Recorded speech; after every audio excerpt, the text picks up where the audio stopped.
So what's going on? well, the guy got back to me about the demo tape he has from the basement days, and he gave me some song titles. Yeah, the tracks are "Change of the Nation," "Stay in the Darkness," and "Heaven Only Knows." Stay in the Darkness? Yeah. And I was supposed to be on these tracks? Well, that's what he says. He's got an early basement tape, and it's those are the song titles are "Heaven Only Knows," "Stay in the Darkness," and "Change the Nation." And they're like old. I mean, from what he says, they're basement tracks. I mean, because you recognize the ones that Marshall was on. Well, I mean, I know his voice when I hear it. I mean, I'm just wondering if these were like just some pseudonames that someone came up with, or were these actually the names of the tracks that were written on the tape, and if so, whose handwriting was on the tape?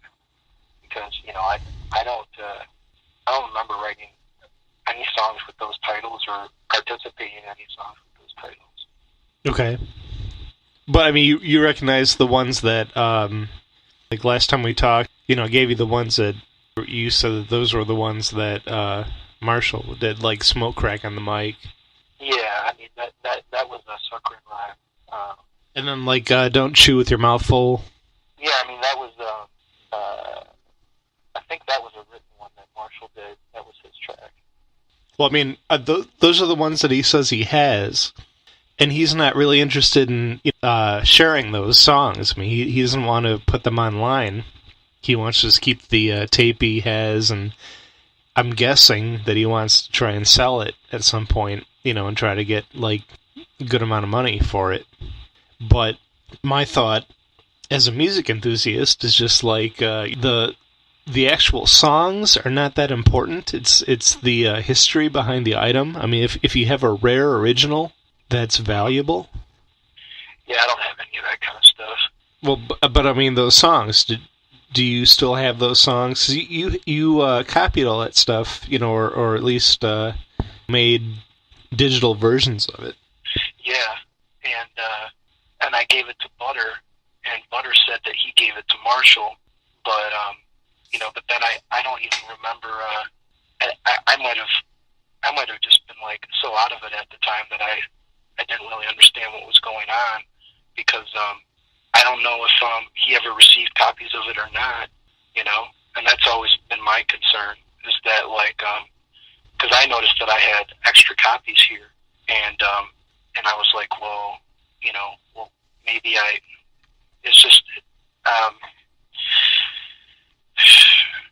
mean, all the original tapes Butter has, Okay.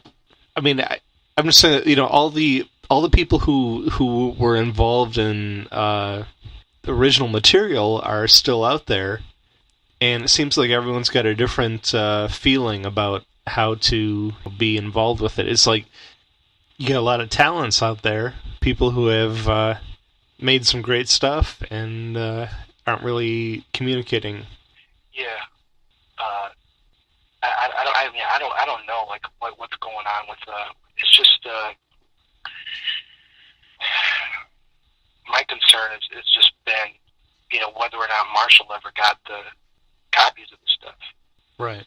I mean, well, I mean, they cut you a check. But it's kind of stressful, just having. I mean, it's kind of stressful even just like having copies of the stuff to me. It's like I don't, because I mean, there's nothing to do with it at this point, and and it's like I mean, if Marshall would call me and be like, "Give me that," I would give it to him,